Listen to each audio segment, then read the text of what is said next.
சமாதான பலி. பின்பு மற்ற ஆட்டுக்கடாவையும் கொண்டு வந்து நிறுத்துவாயாக. அதனுடைய தலையின் மேல் ஆரோனும் அவன் குமாரரும் தங்கள் கைகளை வைக்க கடவர்கள். அப்பொழுது அந்த கடாவை அடித்து அதன் இரத்தத்தில் கொஞ்சம் எடுத்து ஆரோனின் வலதுகாது மடலிலும் அவன் குமாரனின் வலதுகாது மடலிலும் அவர்கள் வலது கையின் பெருவிரலிலும் அவர்கள் வலது காலின் பெருவிரலிலும் இட்டு மற்ற இரத்தத்தை பலிபீடத்தின் மேல் சுற்றிலும் தெளித்து பலிபீடத்தின் மேலிருக்கும் இரத்தத்திலும் அபிஷேக தைலத்திலும் கொஞ்சம் எடுத்து ஆரோனும் அவன் வஸ்திரங்களும் அவனுடைய குமாரரும் அவர்களுடைய வஸ்திரங்களும் பரிசுத்தமாக்கப்படும்படி அவன் மேலும் அவன் வஸ்திரங்கள் மேலும் அவனுடைய குமாரர் மேலும் அவர்களுடைய வஸ்திரங்கள் மேலும் தெளிப்பாயாக.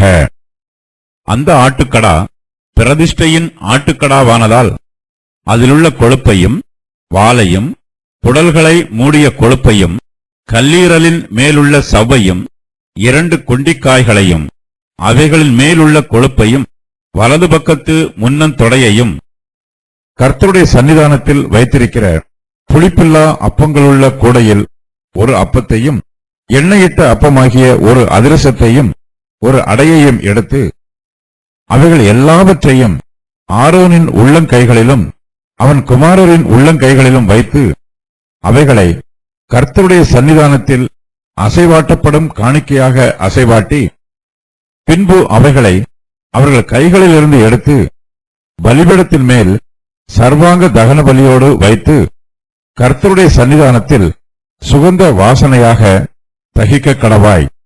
இது கர்த்தருக்கு செலுத்தப்படும் தகன பலி. ஆரோனுடைய பிரதிஷ்டையின் ஆட்டுக்கடாவிலே மார்க்கண்டத்தை எடுத்து அதை கர்த்தருடைய சன்னிதானத்தில் அசைவாட்டப்படும் காணிக்கையாக அசைவாட்ட கடவாய். அது உன் பங்காயிருக்கும். மேலும் ஆரோனுடைய பிரதிஷ்டைக்கும் அவன் குமாரனுடைய பிரதிஷ்டைக்கும் நியமித்த ஆட்டுக்கடாவில் அசைவாட்டப்படுகிற மார்க்கண்டத்தையும் ஏறெடுத்து படைக்கப்படுகிற முன்னும் தொடையையும் பரிசுத்தப்படுத்துவாயாக. அது ஏறெடுத்து படைக்கிற படைப்பானதினால் இஸ்ரவேல் புத்திரர் பலியிடுகிறவைகளில் அவைகளே நித்திய கட்டளையாக ஆரோனையும் அவன் குமாரரையும் சேர்வதாக. இஸ்ரவேல் புத்திரர் கர்த்தருடைய சன்னிதானத்தில் ஏறெடுத்து படைக்கிற சமாதான பலிகளில் அவைகளே ஏறெடுத்து படைக்கும் படைப்பாய் இருக்க வேண்டும்.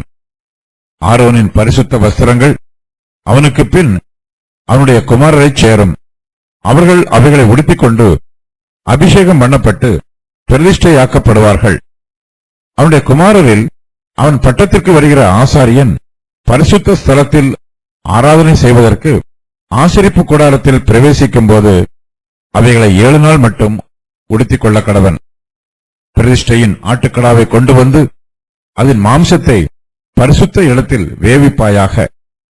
அந்த ஆட்டுக்கடாவின் மாம்சத்தையும் கூடையில் இருக்கிற அப்பத்தையும் ஆரோனும் அவன் குமாரரும் ஆசரிப்பு கூடாரத்தின் வாசலிலே புசிக்க கடவர்கள். அவர்களை பிரதிஷ்டை பண்ணி பரிசுத்தப்படுத்தும் பொருட்டு அவைகளால் பாவ நிவிர்த்தி செய்யப்பட்டபடியால் அவைகளை அவர்கள் புசிக்க கடவர்கள். அந்நியனோ அவைகளை புசிக்கலாகாது. அவைகள் பரிசுத்தமானவைகள். பிரதிஷ்டையின் மாம்சத்திலும் அப்பத்திலும் ஏதாகிலும் விடியற்காலம் மட்டும் மீந்திருந்ததானால் அதை அக்கினியால் சுட்டரிப்பாயாக. அது புசிக்கப்படலாகாது. அது பரிசுத்தமானது. ஆசாரிய ஊழியம் செய்யும்படி ஆரோனையும் அவருடைய குமாரரையும் பரிசுத்தப்படுத்தும் பொருட்டு கர்த்தருக்கு ஆட்டுக்கடா சமாதான பலியாக செலுத்தப்படுகிறது. இது பிரதிஷ்டையின் ஆட்டுக்கடா என்றும் அழைக்கப்படுகிறது. கர்த்தருக்கு பாவ நிவாரண பலியையும் சர்வாங்க தகன பலியையும் செலுத்தும் போது ஆசாரியர்கள் பரிசுத்தம் பண்ணப்படுகிறார்கள்.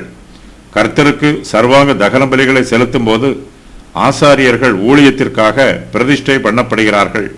ஆகையினால் சமாதான பலியாக செலுத்தப்படும் ஆட்டுக்கடா பிரதிஷ்டையின் ஆட்டுக்கடா என்று அழைக்கப்படுகிறது. கர்த்தருக்கு சர்வாங்க தகன பலியை செலுத்தும் போது ஆசாரியருடைய ஊழியத்தினால் கர்த்தர் மகிமைப்படுகிறார். கர்த்தருக்கு சமாதான பலியை செலுத்தும் போதோ ஆசாரியருக்கு ஆறுதலும் சமாதானமும் உண்டாகிறது.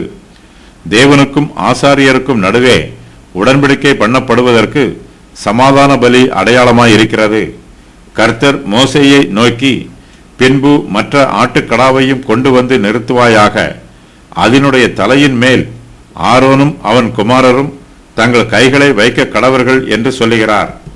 சமாதான பலியாக செலுத்தப்படும் ஆட்டுக்கடாவின் இரத்தம் கர்த்தருக்கும் ஆசாரியருக்கும் இடையே பங்கிடப்படுகிறது.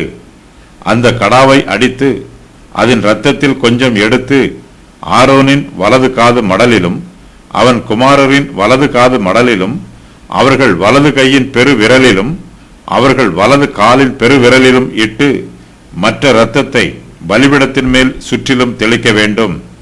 வலது காது, வலது கை, வலது கால் ஆகியவை ஆசாரியருடைய முழு ஆத்துமாவிற்கும் ஆவிக்கும் சரீரத்திற்கும் அடையாளமாக இருக்கிறது. தேவனுடைய ஊழியத்தை செய்வதற்கு முன்பாக ஆசாரியர்கள் தங்களை சுத்திகரித்து பிரதிஷ்டை பண்ணிக்கொள்ள வேண்டும். இதற்காக ஆசாரியர்கள் வலது காதின் மடலிலும் வலது கையின் பெரு விரலிலும் வலது காலின் பெரு விரலிலும் அடிக்கப்பட்ட கடாவின் இரத்தத்தில் கொஞ்சத்தை எடுத்து இட்டுக் கொள்கிறார்கள். கைகளால் வேலை செய்வது, நடப்பது ஆகியவற்றிற்கு அடையாளமாக சரீரத்தின் இந்த உடல் உறுப்புகள் பிரதிஷ்டை பண்ணப்படுகிறது. ஆசாரியர்கள் தேவனுடைய சப்தத்தை கேட்க வேண்டும், தேவனுக்கு கீழ்ப்படிய வேண்டும். ஆசாரிய ஊழியத்தில் தங்களுடைய கைகளை பயன்படுத்த வேண்டும். ஆசாரியர்கள் தேவனுடைய வழிகளில் நடக்க வேண்டும். வேதாகமத்தில் 8 இடங்களில் காது மடல், கையின் பெருவிரல், காலின் பெருவிரல் ஆகியவற்றில் இரத்தம் தெளிப்பது சம்பந்தமாக சொல்லப்பட்டிருக்கிறது.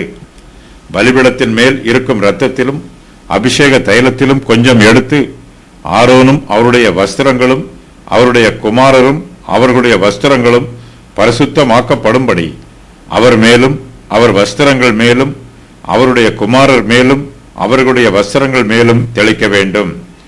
வெண்கல கிண்ணங்களில் இந்த இரத்தத்தை சேகரித்து ஆசாரியர் மீது தெளிப்பதற்காக பயன்படுத்துவார்கள்.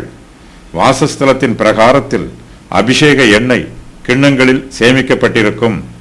ஆரோன் மேலும் அவருடைய குமாரர்கள் மேலும் அவர்களுடைய வஸ்திரங்கள் மேலும் இரத்தமும் அபிஷேக எண்ணெயும் தெளிக்கப்படுகிறது. இந்த சடங்கிற்கு முன்பாகவும் பின்பாகவும் இவர்கள் தங்களை கழுவிக்கொள்ள வேண்டும். அவர்களுடைய சரீரங்கள் மீதும் வஸ்திரங்கள் மீதும் இரத்தம் தெளிக்கப்படுவது அவர்களுடைய பாவங்களின் பயங்கரத்தையும் பாவத்திற்குரிய தண்டனையையும் வெளிப்படுத்துகிறது. ஒவ்வொரு முறை பலியிடும் போதும் மனுஷருடைய பாவத்திற்கு நிவாரணமாக பாவமில்லாத ஒரு உயிர் பதிலீடாக பலியிடப்படுகிறது. பரிசுத்தமாக்கப்படுதல் என்பது பாவத்திலிருந்து சுத்திகரிக்கப்படுதல் அல்லது உள்ளான மனுஷனை களைந்து போடுதல் என்று பொருள் கூறுவதை விட ஒரு பரிசுத்தமான காரியத்திற்காக வேறு பிரிக்கப்படுதல் என்று பொருள் கூற வேண்டும். சமாதான பலியாக செலுத்தப்படும் ஆட்டுக்கடாவினுடைய இரத்தத்தின் ஒரு பகுதி பலிபீடத்தின் மேல் சுற்றிலும் தெளிக்கப்படுகிறது. அந்த இரத்தத்தின் ஒரு பகுதி ஆசாரியர் மேலும் அவர்களுடைய சரீரங்களின் மேலும் அவர்களுடைய வஸ்திரங்களின் மேலும் தெளிக்கப்படுகிறது. புதிய ஏற்பாட்டு காலத்து விசுவாசிகளாகிய நம் மீது இயேசு கிறிஸ்துவின் இரத்தம் தெளிக்கப்படுகிறது. இந்த இரத்தம் பரிசுத்த ஆவியானவரின் கிருபைகளுக்கு அடையாளம். விசுவாசிகளுக்கு பரிசுத்தமே மெய்யான அழகு. நம் மீது இயேசு கிறிஸ்துவின் இரத்தம் தெளிக்கப்படும் போது நம்முடைய பரிசுத்தத்தின் அழகு பூரணமாய் இருக்கிறது. சமாதான பலியாக செலுத்தப்படும் ஆட்டுக்கடாவின் மாம்சம் கர்த்தருக்கும் ஆசாரியருக்கும் பங்கிடப்படுகிறது. ஆசாரியர்கள் கர்த்தரோடு ஐக்கியமாகவும் சிநேகமாகவும் இருக்கிறார்கள். கர்த்தரோடு ஒப்புரவாகாதவர்களால் கர்த்தருக்கு ஊழியம் செய்ய முடியாது. சமாதான பலியாக செலுத்தப்படும் ஆட்டுக்கடாவின் மாம்சத்தை கர்த்தரும் அவருக்கு ஆசாரிய ஊழியம் செய்கிற ஆசாரியர்களும் பங்கிட்டு புசிக்கிறார்கள். சமாதான பலியாக செலுத்தப்படும் ஆட்டுக்கடாவின் மாம்சத்தை ஆசாரியரும் புசிப்பது அவர்கள் பாவ நிவாரணம் பெற்றுக்கொண்டதற்கு அடையாளமாகும். அதுவும் அல்லாமல் இப்பொழுது ஒப்புரவாகுதலை நமக்கு கிடைக்க பண்ணின நம்முடைய கர்த்தராகிய இயேசு கிறிஸ்து மூலமாய் நாம் தேவனை பற்றியும் மேன்மை பாராட்டுகிறோம். ரோமர் 5:11. பாவ நிவாரண பலியினால் வரும் ஆசீர்வாதங்கள் ஆசாரியருக்கு கிடைத்திருக்கிறது. அதற்காக அவர்கள் கர்த்தருக்கு நன்றி சொல்லும் வண்ணமாக அந்த மாம்சத்தின் ஒரு பகுதியை புசிக்கிறார்கள். ஆசாரியர்கள் சமாதான பலியின் மாம்சத்தை புசிப்பது அவர்கள் கர்த்தரோடு சந்தோஷமான ஐக்கியத்தில் இருக்கிறார்கள் என்பதற்கு அடையாளம். கர்த்தருக்கு சமாதான பலியாக செலுத்தப்படும் ஆட்டுக்கடா பிரதிஷ்டையின் ஆட்டுக்கடாவாக இருக்கிறது. இதை கர்த்தருடைய சந்நிதியில் தகன பலியாக செலுத்த வேண்டும். இந்த பலியை செலுத்தும் விதம் பற்றியும் கர்த்தர் மோசேக்கு சொல்லுகிறார்.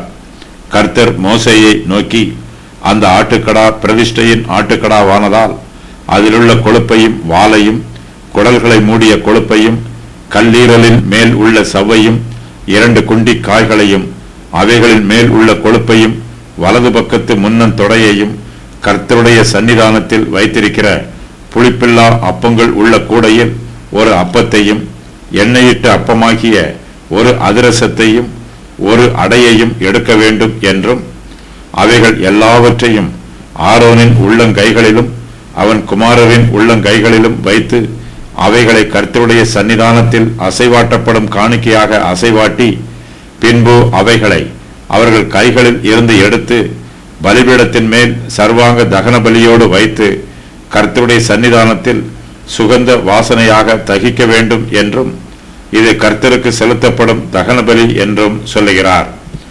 ஆட்டுக்கடாவின் வாலை பற்றி இந்த வசன பகுதியில் விசேஷமாக சொல்லப்பட்டிருக்கிறது. கிழக்கு தேசங்களில் உள்ள ஆடுகளுடைய வால் பகுதி கொழுப்பு மிகுந்ததாக இருக்கும். இஸ்ரவேல் புத்திரரின் அன்றாட தேவைகளை தேவன் தாராளமாக பராமரித்து கொடுக்கிறார். இதற்கு அடையாளமாக அவர்கள் அப்பம், அதிரசம், அடை ஆகிய பல்வேறு விதமான போஜன பதார்த்தங்களை காணிக்கையாக படைக்கிறார்கள். பல்வேறு விதமான அப்பங்களும் ஆட்டுக்கடாவின் எல்லா பகுதிகளும் தேவனுடைய சமூகத்திற்கு முன்பாக ஆசாரியர்களால் அசைவாட்டப்படுகிறது. தேவனுடைய கர்த்தத்துவத்தை அங்கீகரிப்பதற்காக தேவனுக்கு முன்பாக பலிகளை செலுத்துகிறார்கள். பலிபீடத்தில் செலுத்தப்படும் பலிகளும் பாளையத்திற்கு புறம்பே செலுத்தப்படும் பலிகளும் அக்கினியினால் தகிக்கப்பட்டு தேவனுக்கு செலுத்தப்பட வேண்டும். இவை சுகந்த வாசனையான காணிக்கை என்று அழைக்கப்படுகிறது. கர்த்தருக்கு ஏறெடுத்து படைக்கும் படைப்பு எப்படி இருக்க வேண்டும் என்றும் இந்த வசன பகுதியில் சொல்லப்பட்டிருக்கிறது. கர்த்தர் மோசேயை நோக்கி, ஆரோனுடைய பிரதிஷ்டையின் ஆட்டுக்கடாவிலே மார்க்கண்டத்தை எடுத்து அதை கர்த்தருடைய சன்னிதானத்தில் அசைவாட்டப்படும் காணிக்கையாக அசைவாட்ட கடவாய், அது உன் பங்காய் இருக்கும் என்றும், மேலும் ஆரோனுடைய பிரதிஷ்டைக்கும் அவன் குமாரருடைய பிரதிஷ்டைக்கும் நியமித்த ஆட்டுக்கடாவில் அசைவாட்டப்படுகிற மார்க்கண்டத்தையும் ஏறெடுத்து படைக்கப்படுகிற முன்னன் தொடையையும் பரிசுத்தப்படுத்துவாயாக என்றும், அது ஏறெடுத்து படைக்கிற படைப்பானதினால் இஸ்ரவேல் புத்திரர் பலியிடுகிறவைகளில் அவைகளே நித்திய கட்டளையாக ஆரோனையும் அவன் குமாரரையும் சேர்வதாக. இஸ்ரவேல் புத்திரர் கர்த்தருடைய சன்னிதானத்தில் ஏறெடுத்து படைக்கிற சமாதான பலிகளில் அவைகளே ஏறெடுத்து படைக்கும் படைப்பாய் இருக்க வேண்டும் என்றும் சொல்லுகிறார்.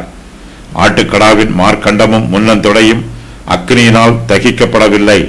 அவை ஆரோனுக்கும் அவருடைய குமாரருக்கும் உரிய பங்காகும். தேவனுடைய சமூகத்தில் அசைவாட்டப்படும் காணிக்கையும் ஏறெடுத்து படைக்கும் காணிக்கையும் இஸ்ரவேலின் சமாதான பலிகளாகும். ஆரோனுடைய பரிசுத்த வஸ்திரத்தை பற்றியும் கர்த்தர் தம்முடைய பிரமாணத்தில் சொல்லுகிறார். கர்த்தர் மோசேயை நோக்கி, ஆரோனின் பரிசுத்த வஸ்திரங்கள் அவனுக்கு பின் அவனுடைய குமாரரை சேரும். அவர்கள் அவைகளை உடுத்திக் கொண்டு அபிஷேகம் பண்ணப்பட்டு பிரதிஷ்டை ஆக்கப்படுவார்கள்.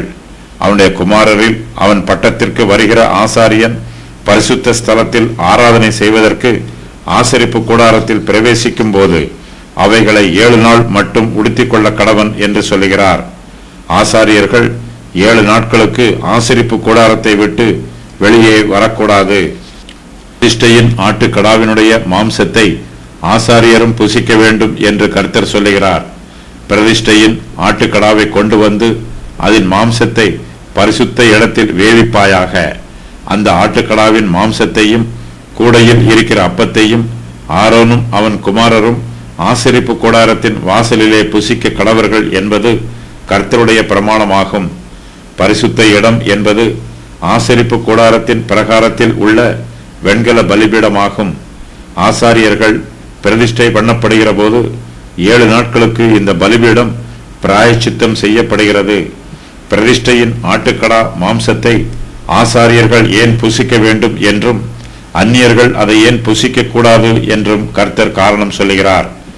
ஆசாரியர்களை பிரதிஷ்டை பண்ணி பரிசுத்தப்படுத்தும் பொருட்டு அவைகளால் பாவ நிவர்த்தி செய்யப்பட்டபடியால் அவைகளை அவர்கள் புசிக்க கடவர்கள். அந்நியனோ அவைகளை புசிக்கலாகாது. அவைகள் பரிசுத்தமானவைகள். பாவ நிவர்த்தி என்பதற்கான எபிரேய வார்த்தை கபார் என்பதாகும். முதல் முறையாக இங்கு இந்த வார்த்தை பாவ நிவர்த்தி செய்தல் என்று மொழிபெயர்க்கப்பட்டிருக்கிறது. வேதாகமத்தில் 73 இடங்களில் கபார் என்னும் எபிரேய வார்த்தை பாவ நிவர்த்தி செய்தல் என்று மொழிபெயர்க்கப்பட்டிருக்கிறது. கபார் என்னும் வினைச்சொல்லின் பெயர் வடிவம் கிப்பூர் என்பதாகும். இது பன்மையில் மட்டும் வரும். பாவ நிவாரண பலிகள் என்று இதை மொழிபெயர்க்கலாம். இந்த வார்த்தை யாத்திராகமம் 29:36, யாத்திராகமம் 30:16 ஆகிய வசனங்களிலும் இவ்வாறே மொழிபெயர்க்கப்பட வேண்டும். சில வசனங்களில் கப்பார், கப்பூர் ஆகிய 2 வார்த்தைகளும் சேர்ந்து பயன்படுத்தப்பட்டிருக்கிறது. வேதாகமத்தில் முதலாக கப்பார் என்னும் வார்த்தை ஆதியாகமம் 6:14 வசனத்தில் பயன்படுத்தப்பட்டிருக்கிறது. தேவன் நோவாவிடம் பேழையிலே அறைகளை உண்டு பண்ணி அதை உள்ளும் புறம்புமாக கீழ் பூசு என்று கூறினார். இந்த வசனத்தில் கப்பார் என்னும் எபிரேய வார்த்தை கீழ் பூசு என்று தமிழில் மொழிபெயர்க்கப்பட்டிருக்கிறது. பேழைக்குள் தண்ணீர் புகுந்து பேழையில் உள்ளவர்கள் தண்ணீரில் மூழ்கி மரித்து போகக்கூடாது, அவர்களுடைய ஜீவன்கள் பாதுகாக்கப்படுவதற்காக அங்கு கீழ் பூசப்பட வேண்டும். கப்பார் என்னும் வார்த்தையிலிருந்து கப்பேரத் என்னும் எபிரேய வார்த்தை வந்திருக்கிறது. இதற்கு கிருபாசனம் என்று பெயர். இதற்கு உடன்படிக்கை பெட்டியின் மூடி என்று பொருள். கிறிஸ்தையின் மாம்சத்திலும் அப்பத்திலும் ஏதாகிலும் விடியற்காலம் மட்டும் மீந்திருந்ததானால் அதை அக்கினியாலே சுட்டிருக்க வேண்டும். அது புசிக்கப்படலாகாது, அது பரிசுத்தமானது. இது ஆசரிப்பு கூடாரம் நிறுவப்பட்ட பிறகு நடைபெற்ற சம்பவம். ஆசாரியர்கள் பரிசுத்தமாக்கப்பட்டு ஆசாரிய ஊழியத்தை ஆரம்பிக்கிறார்கள். இந்த 7 நாட்களிலும் இரவிலும் பகலிலும் ஆசாரியர்கள் ஆசரிப்பு கூடாரத்திற்குள் இருக்கிறார்கள்.